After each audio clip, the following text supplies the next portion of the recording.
Hi friends, ಸಾಯಂಕಾಲ ಬಿಸಿಯಾಗಿ filter coffee ಹಾಕ್ಕೊಂಡು ಕುಡಿಯೋಣ ಅಂತ ಹೋದರೆ ಫಿಲ್ಟರ್ ಕಾಫಿ ಪೌಡರ್ ಇರಲಿಲ್ಲ. ಶೇಷನ್ ಬ್ಲ್ಯಾಕ್ ಕಾಫಿಯಲ್ಲಿ ಸ್ವಲ್ಪ ಹಾಲು ಹಾಕ್ಕೊಂಡು ಕುಡಿದೆ. ವರ್ಸ್ಟ್ ಆಗಿತ್ತು. ಅದು ಹೆಂಗೆ ಶೇಷನ್ ಬಂದು ಬ್ಲ್ಯಾಕ್ ಕಾಫಿ ಕುಡಿತಾರೋ ದೇವರಿಗೆ ಗೊತ್ತು. ಡಿನ್ನರ್ಗೆ ಪನ್ನೀರ್ ಬುರ್ಜಿ ಮಾಡಿಕೊಂಡೆ. ನಾನು ಪನ್ನೀರ್ ಬುರ್ಜಿ ಮಾಡಿದ್ರೆ ಸ್ವಲ್ಪ ಡಿಫ್ರೆಂಟ್. ಮಿಕ್ಸಿ ಜಾರಲ್ಲಿ ಟೊಮೆಟೊ, ಗೋಡಂಬಿ, ಹಸಿಮೆಣಸಿನಕಾಯಿ, ಬೆಳ್ಳುಳ್ಳಿ, ಶುಂಠಿ, ಆಮೇಲೆ ಸ್ವಲ್ಪ ಸೋಂಪು ತೊಗೊಳ್ಳಿ, ಪೇಸ್ಟ್ ಮಾಡ್ಕೊಳ್ಳಿ. ಅದನ್ನು ಒಂದು ಕಡಾಯಿಲಿ ಸ್ವಲ್ಪ ಆಯಿಲ್, ಜೀರಿಗೆ, ಸ್ವಲ್ಪ ಆನಿಯನ್ ಹಾಕೊಂಬಿಡಿ. ಆನಿಯನ್ ಚೆನ್ನಾಗಿ ಸಾಟೆ ಆದಾಗ ನೀವು ಬಂದು ಕ್ಯಾಪ್ಸಿಕಮ್ ಹಾಕೋಬೋದು. ಕ್ಯಾಪ್ಸಿಕಮ್ ಬಂದು ಆಪ್ಷನಲ್, ಬಟ್ ನಂಗೆ ಇಷ್ಟ, ಅದಕ್ಕೆ ನಾನು ಹಾಕ್ಕೊಂಡೆ. ಕ್ಯಾಪ್ಸಿಕಮ್ ಸ್ವಲ್ಪ ಬಾಡಾದಮೇಲೆ ಪನ್ನೀರನ್ನ ನೀವು ಸ್ವಲ್ಪ ಕ್ರಂಬಲ್ ಮಾಡಿ ಹಾಕ್ಕೊಳ್ಳಿ. ನಿಮ್ಮ ಪನ್ನೀರ್ ತುಂಬ ಹಾರ್ಡಾಗಿದ್ದರೆ ಆವಾಗ ಮೈಕ್ರೋವೇವಲ್ಲಿ ಸ್ವಲ್ಪ ನೀರು ಹಾಕಿ ಅದನ್ನು ಸಾಫ್ಟ್ ಮಾಡ್ಕೊಳ್ಳಿ.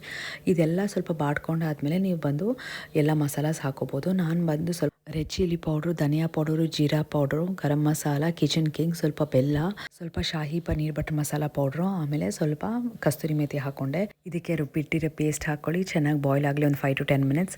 ಕೊತ್ತಂಬರಿ ಸೊಪ್ಪು ಹಾಕಿ ಎಂಜಾಯ್ ಮಾಡಿ.